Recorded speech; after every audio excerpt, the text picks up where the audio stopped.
আমি আপনাদেরকে একজন সফল ব্যক্তি সম্পর্কে বলতেছি। জুলাইবিস রাদিয়াল্লাহু আনহু ছিলেন কালো মানুষ। কেমন? একটু কালো, খুব উচ্চ বংশের না, ঠিক আছে, খুব উচ্চ বংশের না, খুব সুদর্শন না, খুব লম্বা না, খাটো টাইপের মানুষ, একটু বেটে টাইপের মানুষ। টাকা পয়সা একদমই নাই, একদমই টাকা পয়সা নাই, বংশমর্যাদা এইসব দিক থেকে তাকে আন্ডার স্টিমেট করা হয় আর কি। এমনকি ফিজিক্যাল স্ট্রাকচারও তারা আমাদের অনেকের মধ্যে সুদর্শন। তার অবস্থা কেমন? নবী সাল্লাল্লাহু আলাইহি ওয়াসাল্লামের সাহাবীরা অন্য হাদিস থেকে বলেছেন যে নবী সাল্লাল্লাহু আলাইহি ওয়াসাল্লাম মসজিদে যেতেন, মদিনা মসজিদ নববীতে যেতেন, রাস্তার পাশে তিনি পড়ে থাকতেন। ধরেন আমরা মসজিদে হেঁটে আসতেছি, রাস্তার পাশে একজন বসে আছেন, গায়ের জামা কাপড় খুব একটা উন্নত না, ছেঁড়া, তাসবিহ নিয়ে জিকির করতেছেন। আপনি কি খুব ফোকাস করবেন তার দিকে? করবেন না। কিন্তু মানুষ তার দিকে ফোকাস করে না খুব একটা, যাওয়া আসা করে সে পড়ে থাকে। কেউ খাবার দিলে খায়, না দিলে খায় না। এইভাবেই তার দিন যাচ্ছে। কোথাকার ঘটনা এটা? মদিনায়, হিজরতের পরের ঘটনা। সাহাবীর নাম জুলাইবিস রাদিয়াল্লাহু আনহু।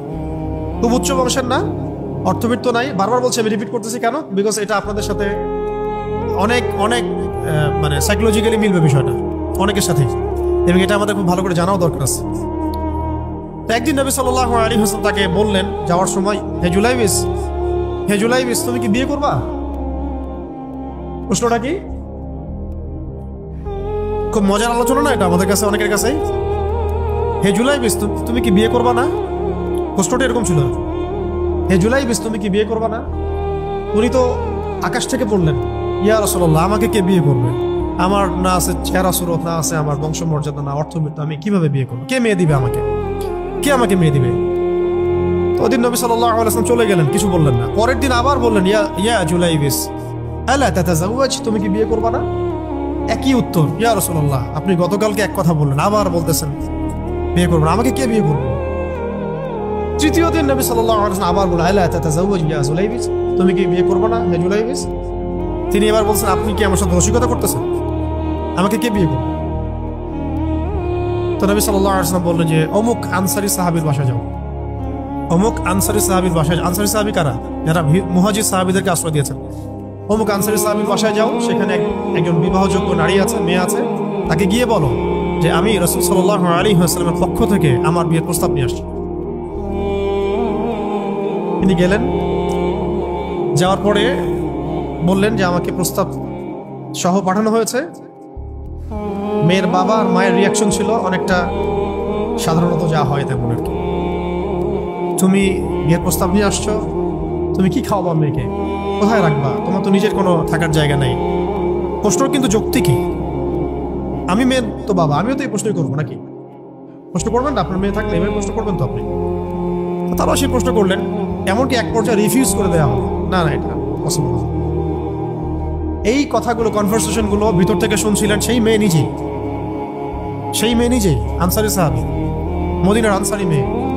মদিনার আনসারী মেয়েরা কিন্তু অনেক সুদর্শন তৎকালীন সময়কার, উচ্চ বংশের, সুদর্শন, খুবই ইলেমওয়ালা হতেন তারা, হিপস ক্ষমতা খুব থাকতো, খুবই জজবাওয়ালা, মানে জিহাদের মাঠে একদম যুদ্ধ করেছেন তারা। একদম নবী সাল্লাল্লাহু আলাইহি ওয়াসাল্লামের আশেপাশে ছিলেন। উহুদের সময় একজন আনসারী সাহাবী ছিলেন, মহিলা সাহাবী, উম্মে আমারা তীর ছুঁড়েছেন নবী সাল্লাল্লাহু আলাইহি ওয়াসাল্লামের পাশে। তো ওনারা কিন্তু খুবই গায়রতওয়ালা মানুষ। তিনি বলছেন, হে আমার বাবা মা, এই প্রস্তাব কে পাঠিয়েছে? নবী সাল্লাল্লাহু আলাইহি ওয়াসাল্লাম। যে প্রস্তাব রাসূল পাঠিয়েছেন সেটাকে কিভাবে তোমরা ডিনাই করো?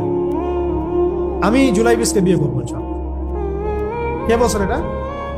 আপনি পুরা সিস্টেম খুঁজে এরকম একটা আনসারী সাহাবীর মতো মেয়ে আমাকে দিতে পারবেন? ইল্লা মাশাআল্লাহ, হইতে পারে ইল্লা মাশাআল্লাহ।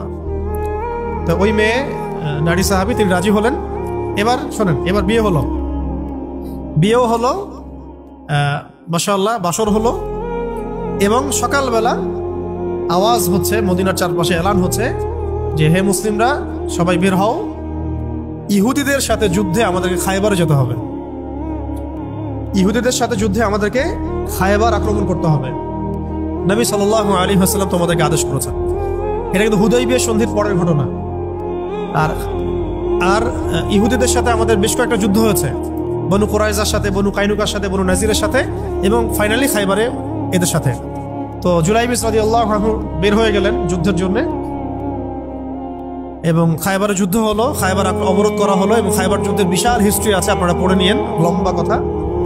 এই খায়বার দুর্গ জয় হয় এবং এই দুর্গ পুরো জয় করতে, সবগুলো দুর্গ জয় করতে মোট 12 থেকে 16 জন মুসলিম সাহাবী শহীদ।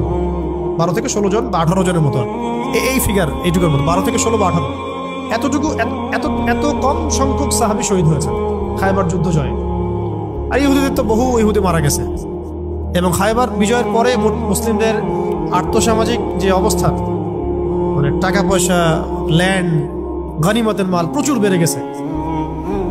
এখন নবী করিম সাল্লাল্লাহু আলাইহি ওয়াসাল্লাম শহীদদের লাশ তালাশ করছে, কোথায় কোথায় শহীদরা আছে, তাদের মানে কবরস্থ করার প্রসেসিং হবে।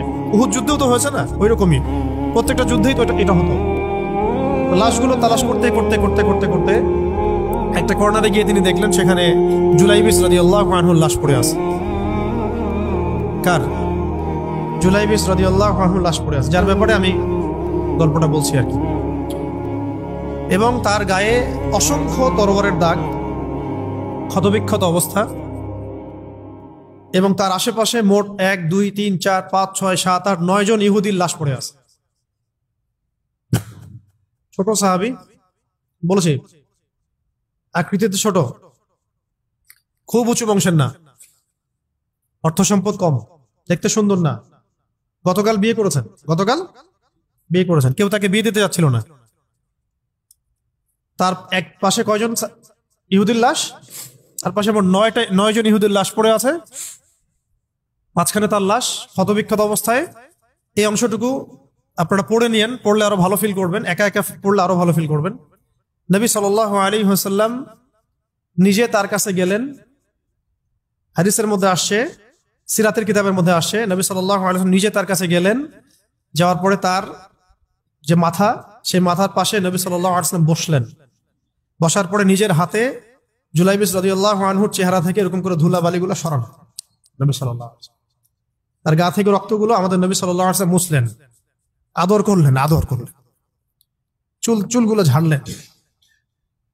দৃশ্যটা চিন্তা করেন, তার চুলগুলো তিনি ঝাড়তেছেন, চেহারা থেকে রক্তগুলো মুছতেছেন। কে? নবী সাল্লাল্লাহু আলাইহি ওয়াসাল্লাম তার চেহারা ধুলাবালিগুলো মুছতেছেন। নিজের এই পায়ের মধ্যে, উরুর মধ্যে তার মাথাটাকে নিয়ে এসে রাখলেন নবী সাল্লাল্লাহু আলাইহি ওয়াসাল্লাম। রাখার পরে এইভাবে আদর করতেছেন।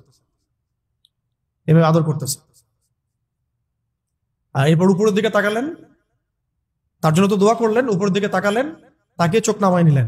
সাহাবা কেরাম তো আশেপাশে আছেন অনেকেই, বললেন যে ইয়া রাসূলুল্লাহ, আপনি এমনটা কেন করলেন, চোখ নামায় নিলেন কেন? তখন তিনি বললেন যে আমি দেখলাম যে জান্নাতের হুরদের মধ্যে অসংখ্য হুর ছুটে আসতেছে, কে জুলাইবিসকে আগে বরণ করবে তার জন্য। তিনি নিজে কাঁদলেন, জুলাইবিসের জন্য নিজে কাঁদলেন, নিজের হাতে তাকে এইভাবে উঠালেন। তিনি ছোট মানুষ ছিলেন, এরপর 2 হাত দিয়ে তাকে উঠালেন, উঠায় নিজের হাতে তাকে দাফন করলেন। দাফন করার পর তিনি বললেন, ইয়া জুলাইবিস, হে জুলাইবিস, আনতা মিন্নি ওয়া আনা মিনক, তুমি আমার অংশ, আমি তোমার। হে জুলাইবিস, তুমি আমার, আমি তোমার। হে জুলাইবিস, তুমি আমার, আমি তোমার। এই কথাটা বললেন কে? নবী সাল্লাল্লাহু আলাইহি ওয়াসাল্লাম। এখন আপনাদেরকে আমি সাফল্যের মানদণ্ড কিভাবে বুঝাবো, এর বাইরে কোনো ভাষা নেই আমার কাছে। সাফল্য বলতে কি বুঝান? এই সিস্টেম সাফল্য বলতে কি বুঝায়? এই ওয়ার্ল্ড অর্ডারটা সাফল্য বলতে কি বুঝায়? এই বস্তুবাদী জগৎটা আমাদেরকে সাফল্য বলতে আসলে কি বুঝায়? সাফল্য বলতে বুঝাচ্ছি ইমান। সাফল্য হলো ইমান, বিশুদ্ধ আকীদা, বিশুদ্ধ আমল, আল্লাহর আনুগত্য, রাসূলের আনুগত্য, দুনিয়ার জীবনে মুসাফিরের মতো থাকা, যতটুকু প্রয়োজন ততটুকু সন্তুষ্ট থাকা, একজন নেককার স্ত্রী, সুসন্তান সন্ততি, আদর্শ একটা পরিবার, হালাল একটা রিজিক, বাস। ইসলামের জন্য দাওয়াত, তাবলীগ, মেহনত, দিন প্রতিষ্ঠার চেষ্টা, প্রয়োজন জিহাদ, প্রয়োজন শাহাদাত। আর কি আছে সাফল্য বলতে? এরকম সাহাবী একজন নয়, কিন্তু এক একজন সাহাবী সম্পর্কে এক একটা করে কথা বলা যাবে। হানজালা রাদিয়াল্লাহু আনহুর নাম শুনছেন? হানজালা রাদিয়াল্লাহু আনহু, তিনিও বিয়ে করেছেন একদিন, তার পরের দিন সকালে উহুদের যুদ্ধে গিয়েছেন। 70টা আঘাত সহ্য করেছেন, বলা হচ্ছে কিতাবের মধ্যে 70-80টা আঘাত তার দেহে ছিল,